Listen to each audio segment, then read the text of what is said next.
Nous sommes très heureux de vous retrouver sur la panafricaine Medi 1. Bienvenue dans l'invité de la rédaction. Selon un politologue ivoirien, la participation de la jeunesse à la démocratie favorise une citoyenneté active, renforce la responsabilité sociale, consolide les processus et institutions démocratiques. Depuis quelques années en Côte d'Ivoire, un institut assure la formation politique des jeunes en vue d'un meilleur impact sur la démocratie et le développement du pays. On en parle dans cette émission. Elvis Aboubakar Koulibaly est avec nous. Bienvenue sur notre plateau. Merci, monsieur Oumar. Ça fait un bon moment qu'on ne vous a pas revu. J'avoue. Et très heureux. Et là, vous revenez cette fois-ci en tant que président du réseau des alumni de l'Institut de formation politique Amadou Gon Koulibaly. C'est ça. Félicitations à vous. Merci. Avec nous allons discuter de questions d'ordre politique axées sur la jeunesse. Alors, quand on parle de formation politique, tout le monde pourrait se dire que cela relève de la responsabilité des partis politiques et parfois de la société civile. Est-ce que vous êtes de cet avis? Merci déjà de me recevoir, c'est un plaisir de retrouver votre plateau.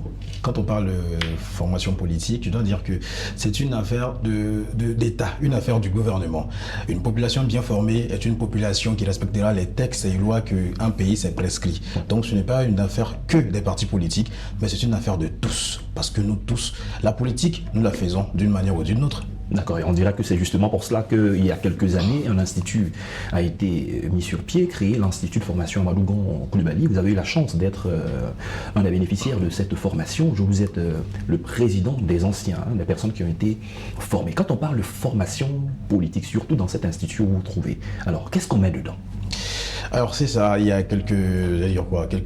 presque 4 ans que l'Institut de formation politique Amadou Gon Koulibaly a été mis en place.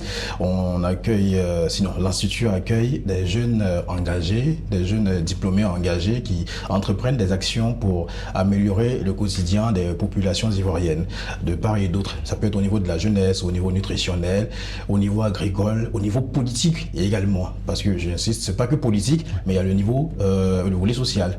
Quand on parle de formation, on a la formation sur certains modules comme, n'est-ce pas, la géostratégie, géopolitique, l'engagement citoyen, le respect des institutions, entre autres. Ce sont ces valeurs-là qui permettent, n'est-ce pas, à la jeunesse et qui permettront à la jeunesse ivoirienne de s'engager, d'une belle manière, de s'engager sans utiliser les mots pour créer des mots à leurs confrères. Et surtout assainir le milieu politique ivoirien. Certains disent, peut-être par abus de langage, que moi, je ne vais pas faire de la politique. On ici ne fait pas la politique, elle te fera. Alors, est-ce que de telles formations sont uniquement pour les personnes qui veulent s'engager un jour en politique, peut-être député, maire, être dans un gouvernement, dans une structure, pour apprendre simplement à diriger? Alors, cette question est la bienvenue parce que tout le temps on la pose. Alors, c'est pas uniquement pour ceux qui sont amenés à faire de la politique ou ceux qui font déjà de la politique. Je prends ma très chère consoeur Asséman Rose. Elle fait du très beau travail dans le département de Akrebi-Bétier. Elle est aux côtés des enfants, elle agit dans l'éducation et autres, mais ça c'est pas, on va dire, purement politique, mais elle fait dans le social. Mais elle a quand même été formée à l'Institut et cela a donné une plus-value pour aller plus loin, toucher des partenaires et renforcer ses activités. Et c'est un appui aux politiques finalement.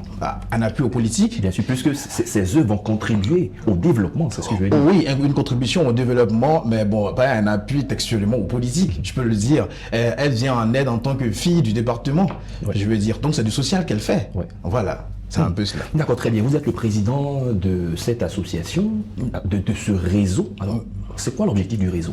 Alors, le réseau, il a été créé dans le but de consolider nos relations d'abord, de valoriser l'Institut de formation politique Amadou Gon Koulibaly et surtout de s'appuyer, de s'entraider à aller plus loin dans nos actions. Vous savez, un adage a dit que quand vous allez seul, vous allez plus vite, mais ensemble, vous allez plus loin. Ouais. Donc, pourquoi ne pas capitaliser ces valeurs que nous avons acquises à l'Institut et les mettre au service de notre pays? C'est dans ce contexte-là que le réseau a été créé et ça marche très bien. Et quand vous dites aller plus loin, qu'est-ce que vous voulez dire? Où est-ce que vous allez? Permettre à chacun de toucher son but, n'est-ce pas? Nous voulons à la base faire entendre la voix de la jeunesse quand on sait qu'on est plus de 70% de la population ivoirienne. Il va de soi que nous soyons dans tous les maillons de la société civile, de la société civile et de la société politique, être présents dans les instances de décision.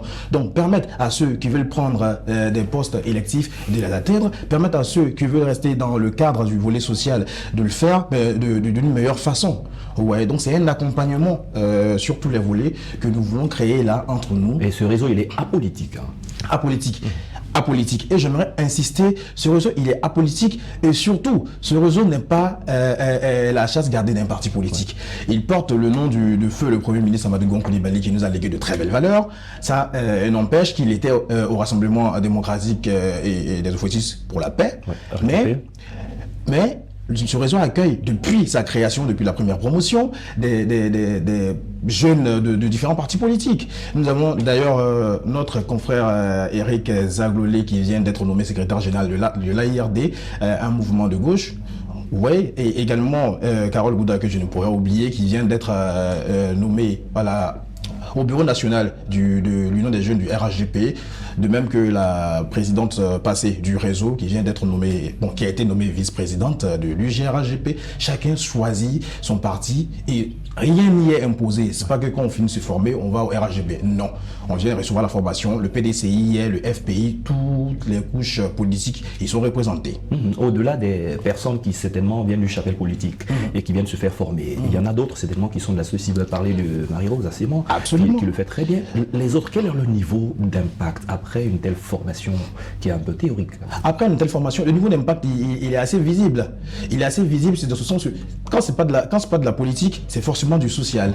J'ai parlé d'Assément, je pourrais bien parler de Dr Youssouf Diomandé de la première promotion qui a créé après le réseau des médecins volontaires de Côte d'Ivoire, qui agit à tous les niveaux, qui intervient. Octobre Rose, on a fini avec la journée de dépistage, c'était le réseau.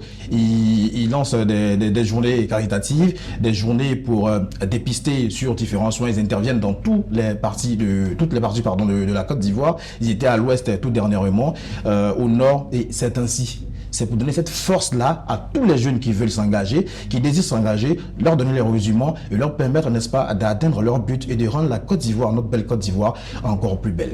La Côte d'Ivoire encore plus belle. 2025 est une année électorale et tous les regards, les projecteurs du monde entier, de la sous-région et des Ivoiriens sont fixés donc sur cette élection de 2025. Le réseau des alumni, ces alumni qui ont été formés dans un institut de formation, quelle devrait être leur responsabilité à des élections crédibles et apaisées?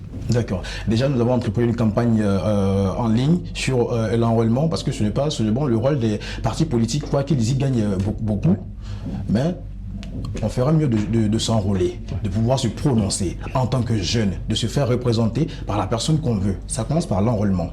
Après, pour revenir à la question, en novembre, nous avons le 15 novembre, journée de la paix. Nous allons profiter de cette date-là pour commencer nos activités concernant la paix. Parce que début 2025, nous comptons faire signer une charte de non-violence à tous les jeunes des différents partis politiques. Et ce ne sera pas que pour octobre 2025, ce sera sur toute l'année 2025 et ce sera une continuité après 2025.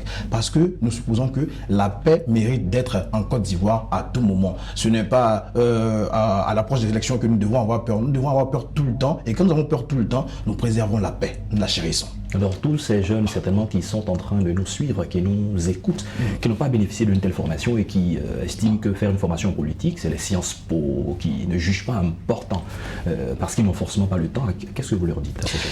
Alors, je m'aimerais dire, s'engager c'est beau, être dans des associations, dans des partis politiques, c'est bien beau, mais avoir les rudiments permet d'aller loin et permet d'impacter encore plus.